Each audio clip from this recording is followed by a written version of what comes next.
Muy buenas tardes. Vamos a dar inicio a la primera parte de este evento de la tarde. Este evento para el departamento es muy significativo porque se trata de la presentación de la obra del profesor Álvaro Camacho, que durante muchos años fue profesor de la Universidad del Valle, del Departamento de Sociología. Se ha hecho un trabajo de compilación de los escritos del profesor, de publicaciones. Se han conformado 4 tomos que en este momento ya están listos para imprenta, y pues quisimos aprovechar la oportunidad del coloquio para presentar oficialmente el lanzamiento de esta obra que próximamente saldrá a publicación.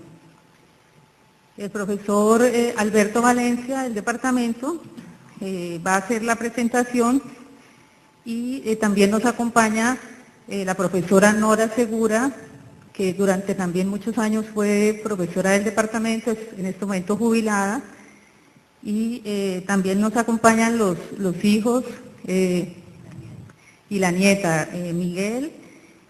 y Juanita, y su nieta Julia, perdón. Bueno, yo sin más preámbulos, y como empezamos un poco tarde, yo le doy la palabra al profesor Alberto Valencia.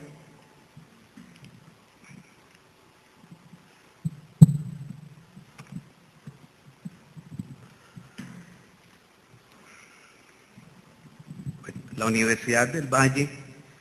la Universidad de los Andes y la Universidad Nacional se han reunido para ofrecer a la comunidad académica la recopilación de la obra del profesor Álvaro Camacho Guisado,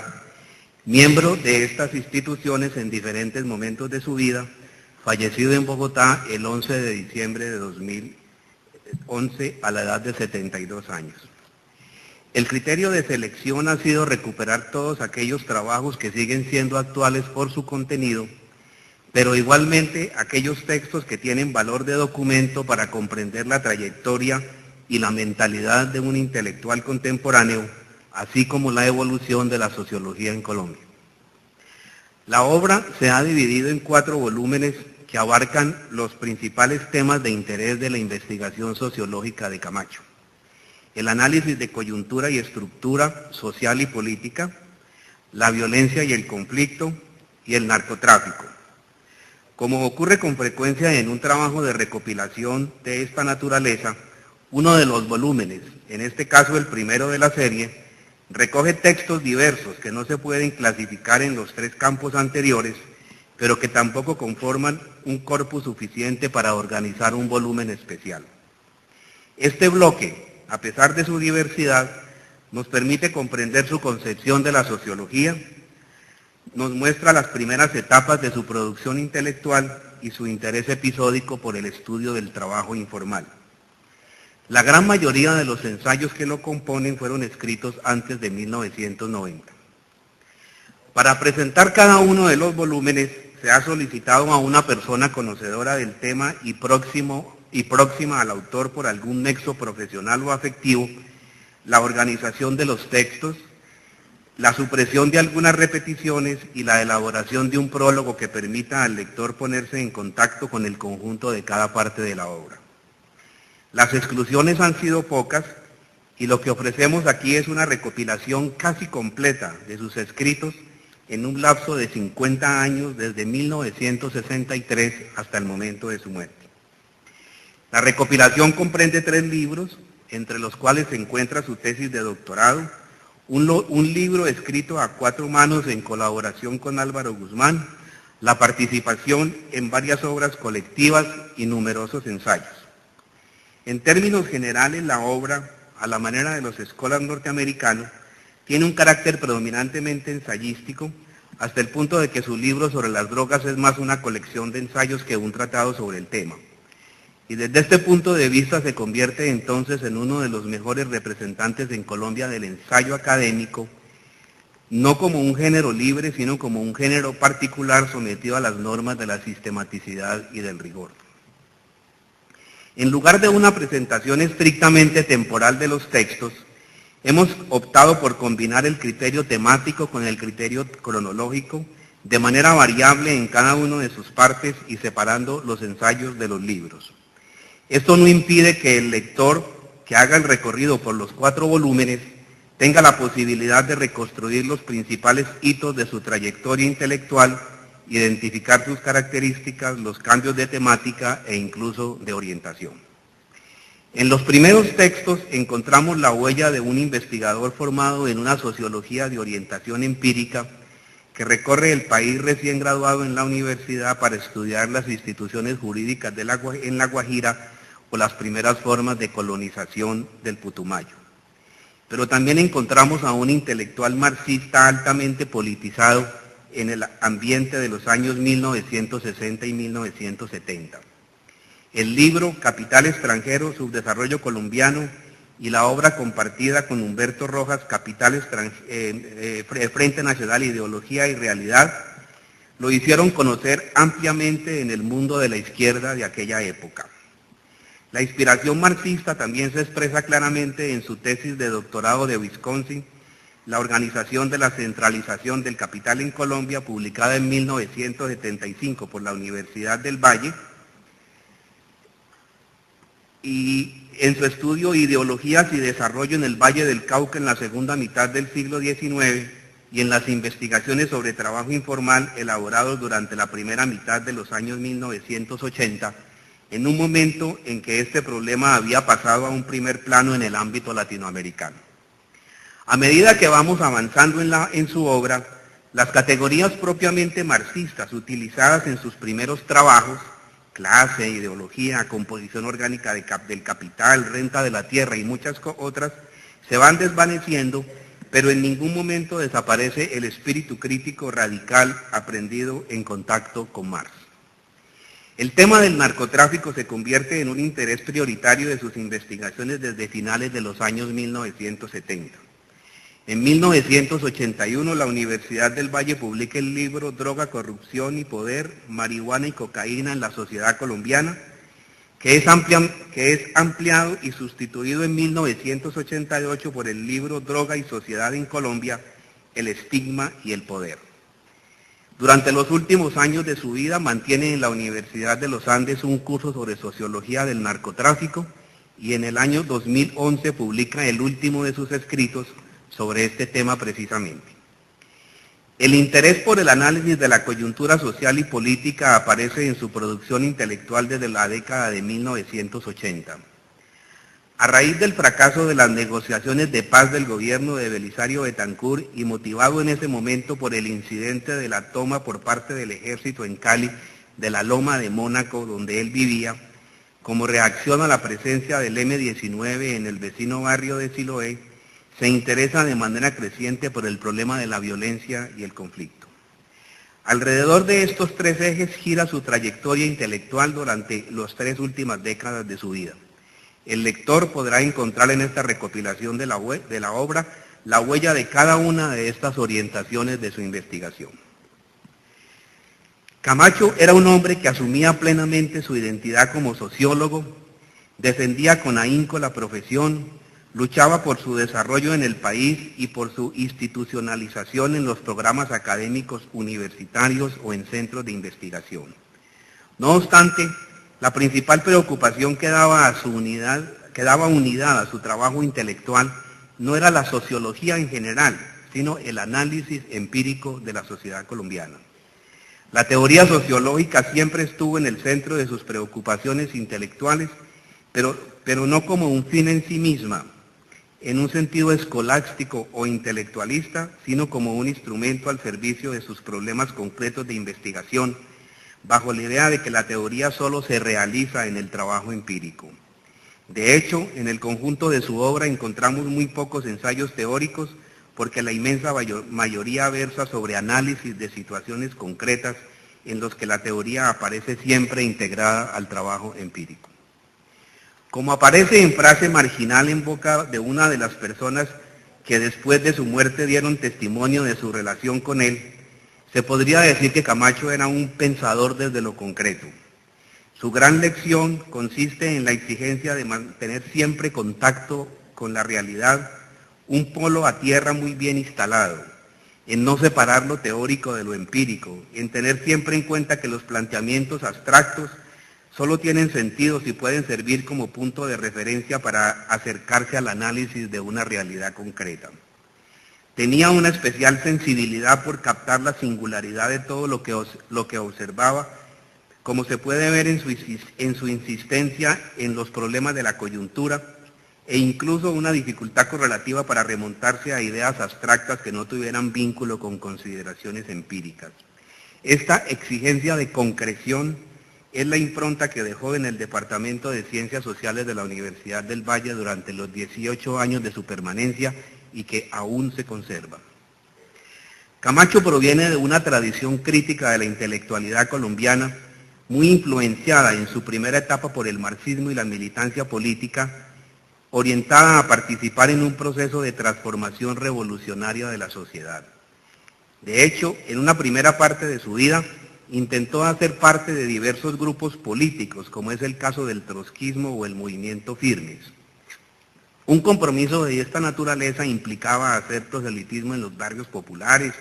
escribir comunicados y todo tipo de documentos, contribuir a la creación de un partido político y participar en debates públicos en los que se confrontaban líneas políticas diversas. Sin embargo, por diferentes razones, Camacho rápidamente comprende que su papel como intelectual revolucionario no estaba propiamente en la participación en un grupo político, sino en un compromiso de otro tipo, igualmente vinculado con un proceso de transformación de la sociedad, pero probablemente más eficaz y más profundo. Y ese compromiso era el vínculo con la sociología y más en particular con el análisis empírico de la sociedad colombiana. En pocas palabras, como se trasluce en la lectura de estos textos, el compromiso con esta disciplina pasa a sustituir el compromiso revolucionario como una mejor forma de alcanzar la realización de los mismos ideales de transformación social. La idea básica es que la sociología, como la expone en uno de los textos de esta recopilación, es una actividad subversiva en el mejor sentido de la palabra. Subversión no significa aquí arrojar bombas, tomar las armas, pertenecer a un grupo clandestino, hacer proselitismo entre las masas contra el sistema, sino simplemente contribuir con un trabajo teórico y empírico, paciente, riguroso, a la comprensión de una determinada situación, bajo la idea de que la comprensión es un momento fundamental de la transformación de esa misma realidad. Impulsar una nueva forma de mirar nuestra sociedad es ya una propuesta subversiva para Camacho, que va más allá de la definición oficial de esta palabra. Camacho era un duro crítico de ciertas corrientes sociológicas, como es el caso del funcionalismo norteamericano,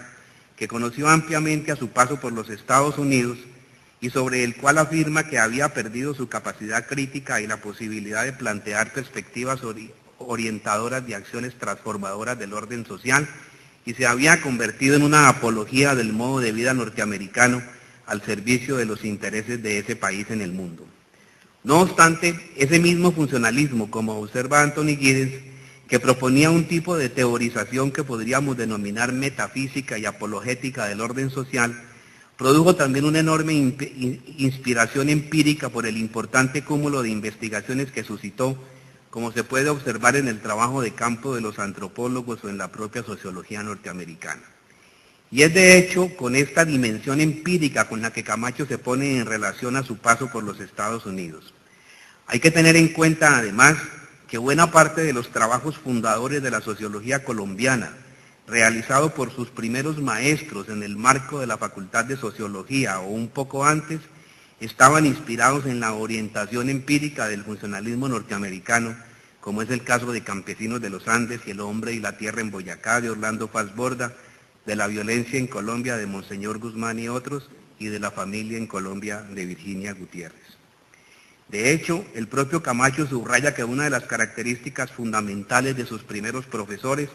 fue la insistencia en someter todas las experiencias, las informaciones, las aseveraciones y las lecturas a la implacable crítica de la confirmación empírica. La facultad de Sociología representaba de hecho, según su propia versión, una subversión del catolicismo, el dogmatismo y el escolasticismo que dominaba a amplios sectores del establecimiento político de la época con base en una mezcla compleja de marxismo, positivismo laico y secular y funcionalismo, con todas las contradicciones y las inconsecuencias que de allí se pueden derivar. Esas experiencias lo llevan entonces a la comprensión de que donde había sociología había pensamiento crítico, independientemente de la corriente que se tratara, siempre y cuando fuera posible en cada caso particular, tanto en el marxismo como en el funcionalismo, recuperar la idea de artesanía intelectual, de la sociología como un oficio que había aprendido en la lectura de Ray Mills, uno de sus grandes maestros. La dimensión crítica de la sociología pasaba por esta dimensión artesanal y era la que permitía establecer una mediación entre la metafísica del funcionalismo y el dogmatismo del marxismo. El carácter subversivo de la sociología provenía entonces de que se planteara la práctica de esta profesión como un oficio orientado a la investigación empírica. Un trabajo intelectual de esta naturaleza se construye siempre sobre el trasfondo de unos presupuestos éticos y políticos que combinan la influencia marxista con una fuerte convicción democrática. Nos encontramos frente a un hombre profundamente convencido de la importancia de los valores democráticos, pero al mismo tiempo, bajo la influencia de Marx, comprometido en un trabajo de transformación orientado a construir una sociedad más igualitaria, participativa y sin privilegios, y fundada en un poder legítimo y racional a la manera de Max Weber, sin autoritarismos, sin despotismos ni arbitrariedades. Los estudiantes lo recuerdan hablando no solo de Marx, sino también de la importancia de Rousseau o Montesquieu y de las virtudes de la democracia como sistema político. De hecho, una de sus principales orientaciones vitales e intelectuales era el enfrentamiento con el poder, el cual sometía a la más dura crítica y era objeto de todo tipo de ironías y de sarcasmos. Creía profundamente en la política y se oponía a cualquier tipo de violencia, independientemente de donde proviniera, sobre todo a la lucha armada como forma de conquista del poder. Su actitud iconoclasta, inconforme y rebelde frente al poder y la autoridad lo llevaba a convertir en caricatura a todo aquel que pretendiera identificarse, afirmarse o expresarse desde una posición de poder. La idea de inclinarse frente al poderoso le era ajena, llámese decano, rector de la universidad, presidente de la República o jefe de un grupo armado.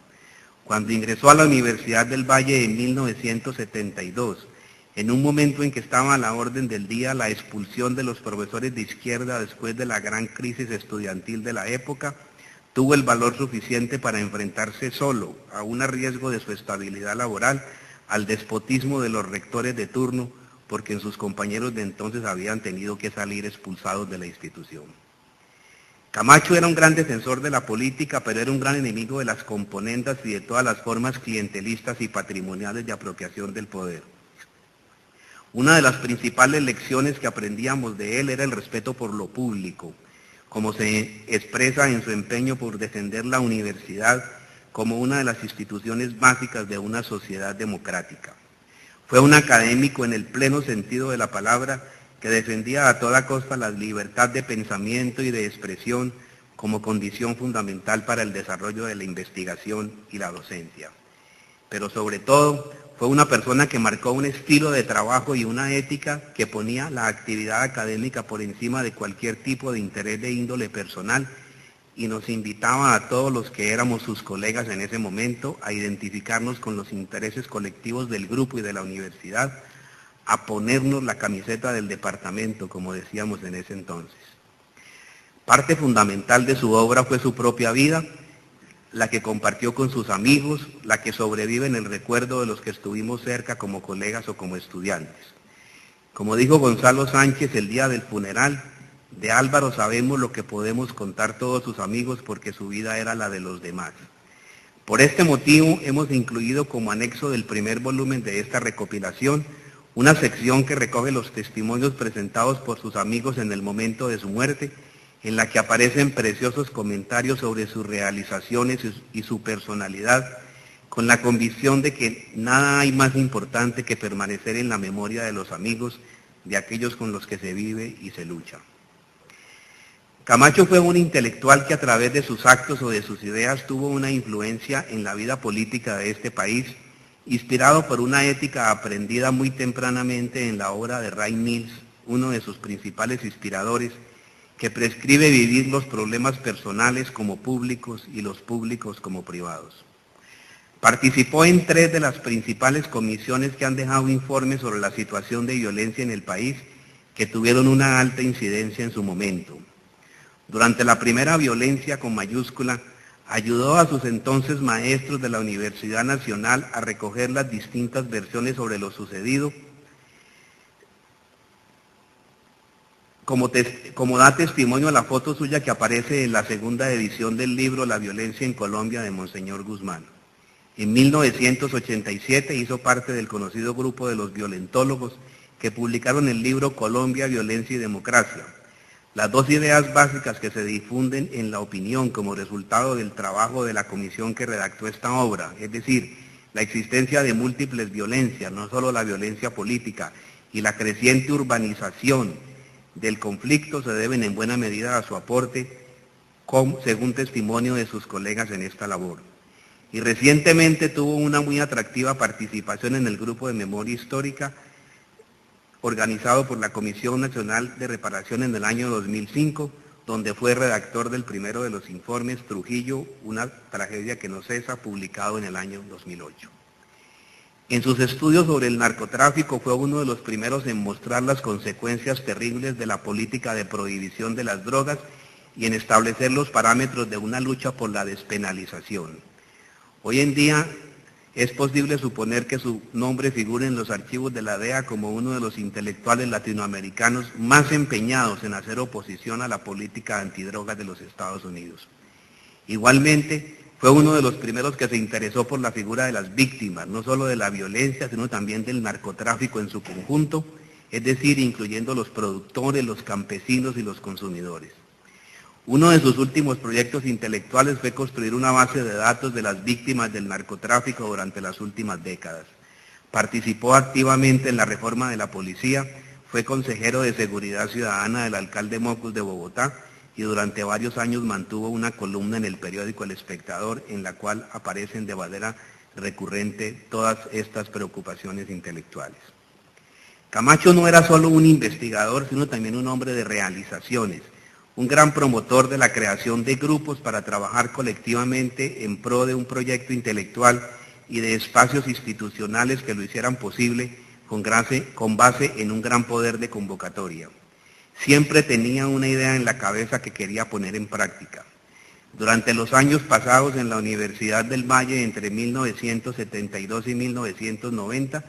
se convirtió en el principal impulsor de la creación de los programas de pregrado y maestría en Sociología, del CIDSE, el Centro de Investigaciones de la Facultad, de los coloquios de Sociología que ya van en su versión número 12, pero sobre todo del grupo de trabajo del Departamento de Ciencias Sociales, que aún guarda la huella de su memoria y se rige por principios éticos y académicos que deben mucho a su influencia. De regreso a Bogotá se convierte en un importante impulsor del Instituto de Estudios Políticos y Relaciones Internacionales, el IEPRI de la Universidad Nacional, recién creado en el momento de su ingreso y del cual llegó a ser director, y del Centro de Estudios Socioculturales CESO de la Universidad de los Andes, del que también fue director y donde contribuyó desde su posición a su fortalecimiento y a la promoción de una sólida política de publicaciones. Su gran capacidad de trabajar en equipo se expresa en el hecho de que muchos de sus trabajos intelectuales son realizados en colaboración con otras personas. En el liderazgo de estos procesos académicos, la diferencia entre lo personal y lo profesional tendía a diluirse y las características de su propia personalidad se convertían en instrumento de trabajo para la realización de sus proyectos. Los amigos lo recuerdan con mucho afecto como un hombre leal, generoso y solidario, y como un gran colaborador en sus labores intelectuales, como una persona que estimulaba la investigación y el trabajo académico, que abría senderos de reflexión y estaba produciendo todos los días de manera infatigable ideas y proyectos nuevos. Se tomaba el trabajo de leer las cosas que uno escribía y devolvía los textos que se le encomendaban con prolijos comentarios escritos a mano que demostraban con creces su compromiso con la tarea. Su orientación intelectual estaba muy próxima a una dimensión artística y su principal obra de arte, más que sus textos, era su personalidad. marcada por un gran histrionismo y por un intento de hacer en su vida y en sus relaciones personales una dramaturgia permanente a la altura del mejor artista y comediante. Tenía un humor negro, corrosivo, subversivo y demoledor, por el cual pasaban toda clase de personajes cercanos o lejanos, sobre todo los que se afirmaban desde una posición de poder. La relación con él no era fácil por el hecho de ser obsesivo con su trabajo y estar reclamando siempre de sus pares o de sus alumnos que asumieran responsabilidades, produjeran resultados y generaran iniciativas. Pero en los momentos más difíciles, cuando se presentaban discrepancias o conflictos, siempre aparecía el humor como el punto de referencia para moderar cualquier tipo de dificultad y como el espacio que permitía restaurar el vínculo. Muchos de sus amigos utilizan la palabra gruñón para referirse a sus intervenciones. Uno de ellos, Nicolás Rodríguez, dice que gruñía las ideas y regañaba porque ese era su lenguaje y una de sus formas privilegiadas de comunicación. Pero mientras regañaba, agrega Nicolás, los demás reíamos. Tenía una inmensa capacidad narrativa, sus intervenciones estaban repletas de anécdotas y referencias a sucesos y era un cultor de aquello que Montaigne llamaba el arte de la conversación. Mantuvo siempre un interés por la cultura, releía con mucha frecuencia el Quijote y en todo momento tenía entre manos la lectura de alguna obra literaria, a diferencia de lo que ocurre con muchos de nuestros académicos. Los que fuimos alumnos suyos en la universidad lo recordamos con mucho cariño, sobre todo por la forma agradable y amena como se desarrollaba en sus clases,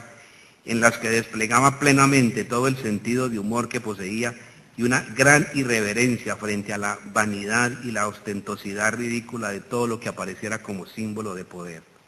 ¿Quién no recuerda la referencia a los demiurgos y la historia del lecho de Procusto como metáforas recurrentes en su enseñanza?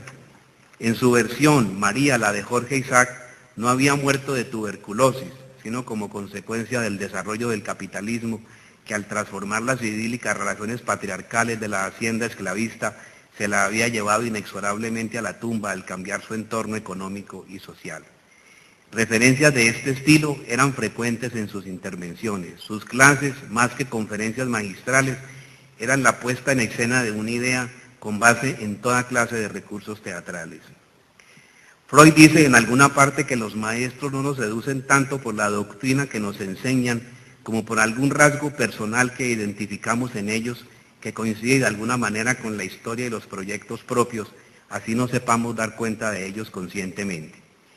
En los años 1970 llegaba a la universidad montado en un viejo Volkswagen, se dejaba la barba, vestía con camisas indígenas y utilizaba sandalias, a pesar de que todo en él delataba la pertenencia a una etnia blanca y a una familia relativamente burguesa. Su actitud intelectual y personal era la de un hombre contestatario de sus orígenes y crítico de las condiciones sociales, económicas y políticas del país.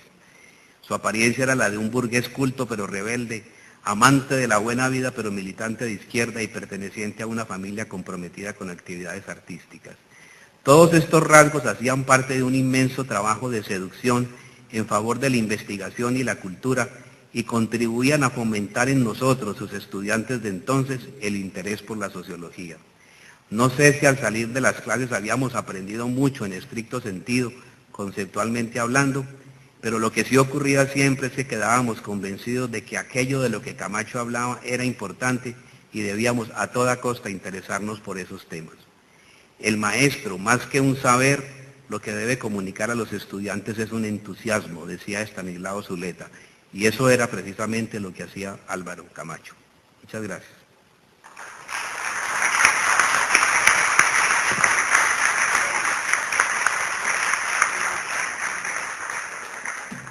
Bueno, quiero finalmente agradecer a todas las personas que han colaborado en este trabajo editorial. En primer lugar, a Nora Segura y su familia por el apoyo permanente, a las universidades, a los miembros del Departamento de Ciencias Sociales de la Universidad del Valle,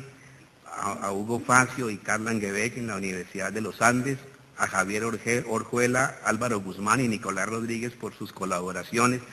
en la organización de los textos y en la escritura de los prólogos de cada volumen. Nicolás colaboró especialmente como enlace con las instituciones de Bogotá y fue un confidente invaluable a lo largo del trabajo. A todas las entidades igualmente que han cedido sus derechos de autor para que la recopilación salga a la luz.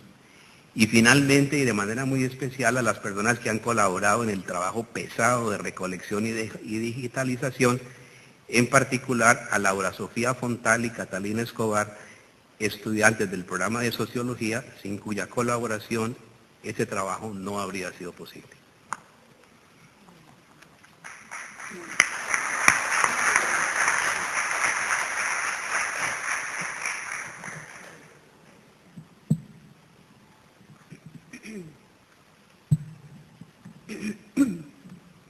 Buenas tardes. Es un sentimiento de mucha conmoción, de mucha emoción, estar nuevamente, después de 20 años de ausencia, en el claustro de la Universidad del Valle, al calor de estos coloquios, que como ya mencionaba Alberto, han ido en un proceso de consolidación absolutamente maravilloso. Quiero agradecer en primer lugar a la Universidad del Valle por el auspicio de esta colección. Es un acto, uno más de los muchos actos de generosidad de la Universidad del Valle con nosotros. A la Facultad de Economía y Ciencias Sociales por todo el empeño que pusieron, lo que facilitaron para lograr que esto fuera posible, y en particular en el departamento por haber convocado este coloquio número 12 en memoria de Álvaro Camacho. Quiero agradecer, bueno, desde luego a todas las personas que han participado, ya lo dijo Alberto, detrás de esto hay mucho trabajo, muy buena voluntad de mucha gente, y eso es algo invaluable. Muchísimas gracias. Y a ustedes por estar esta tarde aquí acompañándonos, celebrando este ritual maravilloso de los coloquios y del respeto por el trabajo intelectual. Después del sesudo análisis que ha hecho Alberto de la obra de Álvaro, yo quiero cambiar un poquito de tercio y voy a leer lo que escribí, titulado In Memoriam, para la edición, la colección de su obra. Dice así: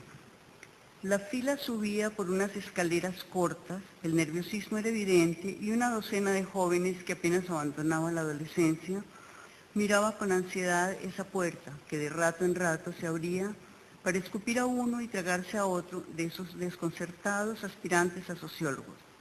Excepto por algún privilegiado, nadie hubiera logrado precisar qué esperar de esa exótica disciplina que 2 años antes, en 1959, había aterrizado en el Departamento de Economía de la Universidad Nacional. En una sala estrecha, un jurado de 3 personas se enfrentaba al aturdido aspirante y al cabo de una eterna serie de preguntas le daba la bienvenida al ya para entonces Departamento y pronto Facultad de Sociología. Tiempo después, en ese jurado reconoceríamos a nuestros profesores Orlando Fassborda, Camilo Torres Restrepo y Andrew Pierce,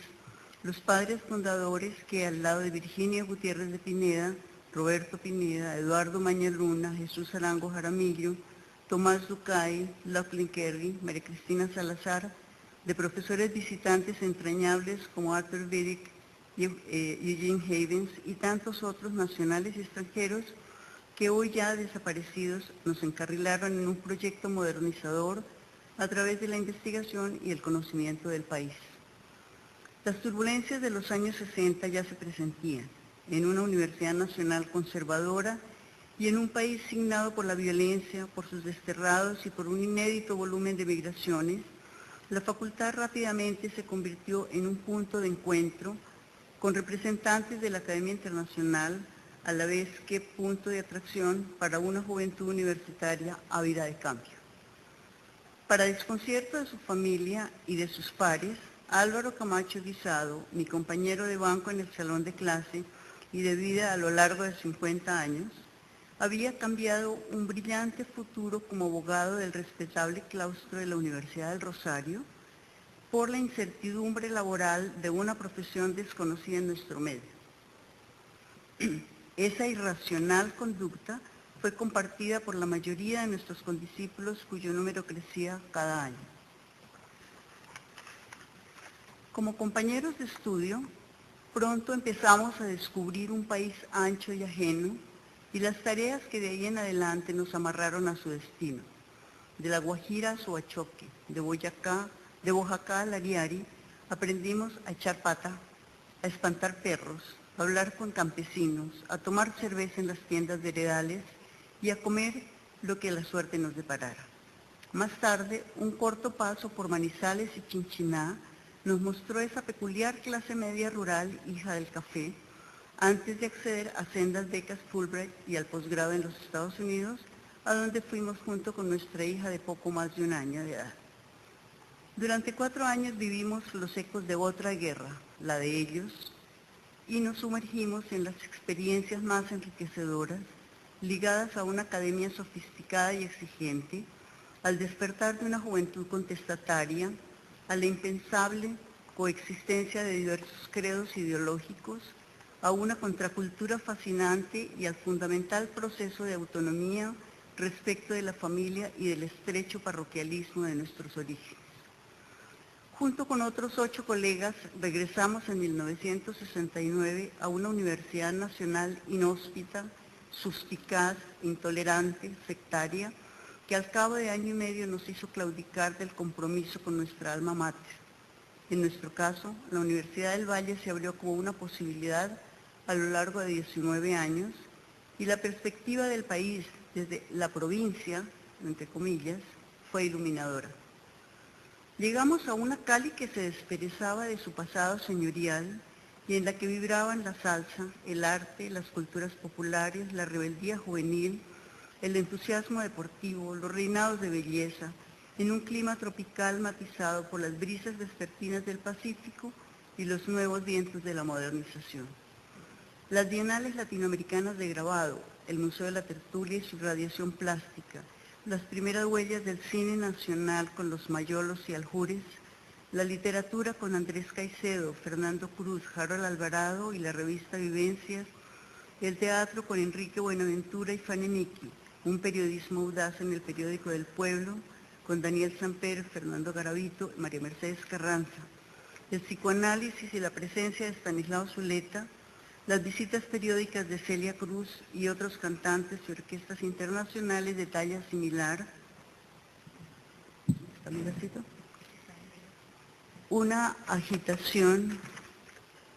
permanente hacía de Cali una ciudad muy atractiva y promisoria para sus habitantes y punto de llegada de nacionales y extranjeros. A mediados de 1972, llegamos con nuestros 2 hijos a una Universidad del Valle ocupada por el ejército, con varios profesores y estudiantes expulsados y abocada a un cierre indefinido. La politización de izquierda comenzaba a retar el modelo universitario imperante desde su fundación en 1945, la presencia de las fundaciones norteamericanas y la vocación elitista de Univalle en una ciudad y una región atravesadas por profundas tensiones sociales. A lo largo de esta y de la década siguiente, junto con el traslado a la sede de Meléndez, en las afueras de la ciudad, la universidad cobró un impulso extraordinario. Nuevos bríos académicos se tradujeron en un crecimiento inusitado de la población universitaria, en la multiplicación de la oferta profesional, en la consolidación de la investigación científica en muchas disciplinas, en convenios y esquemas de intercambio con distintas universidades extranjeras, en el volumen de profesores y egresados enviados al exterior y ciertamente en un proceso de democratización y de irradiación regional. Profesores emblemáticos de este periodo como Germán Colmenares, Jorge Orlando Melo, Jesús Martín Barbero, Alberto Corchuelo, Álvaro Camacho, entre muchos otros, contribuyeron a sintonizar la Universidad del Valle con el pensamiento y la academia más universal en ciencias sociales. A su turno, sociólogos extranjeros como Daniel Picot, Klaus Meschel, Christian Gros, entre otros, fueron asiduos visitantes, conferencistas y amigos desde entonces. En el nicho germinal del Departamento de Ciencias Sociales, en 1979, nació un programa académico de sociología bajo el obcecado liderazgo de Álvaro Camacho y el entusiasmo de unos pocos profesores que en poco tiempo logró hacerse a un sitio respetable en el concierto nacional, a través de los coloquios, la investigación, las publicaciones, los congresos y desde luego la calidad intelectual de profesores y egresados. Luego la maestría peldaño inevitable en el proceso de consolidación académica, puso el broche de oro en nuestra etapa caleña. La temprana jubilación de Álvaro y su incorporación en 1991 al prestigioso Instituto de Estudios Políticos y Relaciones Internacionales, IEPRI, de la Universidad Nacional de Bogotá. Desde sus inicios en julio de 1985, bajo los auspicios del rector Marco Palacios, el IEPRI se definió como un centro de investigación y de impulso al debate público sobre nuestras realidades más acuciantes. Con una planta profesoral de la más alta calificación académica y con una nueva generación de investigadores y analistas en formación, este centro bien pronto se convirtió en un referente insoslayable del pensamiento político colombiano. Como think tank de enorme prestancia y con una revista, Análisis Político, reconocida internacionalmente, el IEPRI también generó malquerencias que la pusieron en la mira de fuerzas oscurantistas y lo hicieron objeto de atentados, amenazas, exilio y asesinatos de varios de sus miembros. Pero también este prestigio convocó a la solidaridad de pares académicos extranjeros, de modo que, por ejemplo, Eduardo Pizarro, Alejandro Reyes, Iván Orozco y Álvaro Camacho encontraron la generosa y oportuna protección del Kellogg Institute en South Bend, en Indiana, en los Estados Unidos. Desafortunadamente otros no lograron escapar a tiempo y otros más resistieron con enorme coraje. 10 años más tarde, y luego de una corta incursión por la administración pública en la alcaldía de Antanos Mocos, como consejero de seguridad, y de otra como funcionario internacional en la Pan American Health Organization, PAHO, en Washington, Álvaro se vinculó a la Universidad de los Andes como director por 10 años del Centro de Estudios Sociales CESO. También allí disfrutó del colegaje estimulante y productivo de Karl Langebeck, de Hugo Facio, de Diana Bore y de otros más, y con el respaldo decidido y el respeto irreverente del rector Carlos Angulo. La investigación académica en sus diferentes disciplinas, la divulgación de sus productos a través de las publicaciones, la promoción del debate, encuentros, temas, fue una tarea que llenó su presencia en el CESO. El quehacer intelectual y político de Camacho a lo largo de su vida cabalgó a horcajadas entre la sociología académica y el análisis de coyuntura, como puede verse en la presente colección. Hacer sociología fue un reto personal, tanto en su ejercicio docente como de la investigación, y sazonado de humor negro. Marcó una huella reconocible en varios de sus hijos intelectuales, entre comillas, pero también en el análisis de los grandes temas del país hay trazos indudables de su presencia, en particular como pionero en el estudio del narcotráfico y como violentólogo. Su participación en el Grupo de Memoria Histórica de la Comisión Nacional de Reparación y Reconciliación condensó en su último compromiso intelectual, político y emocional con los problemas de la paz y de las víctimas. Cuando iniciaba su ingreso forzoso al Palacio de Invierno, un afortunado infarto lo libró de la angustia del retiro definitivo para el que nunca estuvo preparado.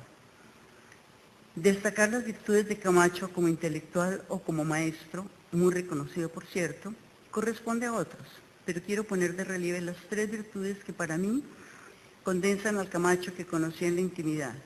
su generosidad, su lealtad y su integridad. Álvaro fue generoso sin medida con sus conocimientos, su tiempo, sus afectos, sus bienes, como bien lo saben alumnos, colegas, amigos y subalternos. Fue tosudamente leal a sus ideas, a sus compromisos, a sus amigos, aún a riesgo de su bienestar personal, y dio muestras de una integridad a toda prueba. Frente a las seducciones del poder,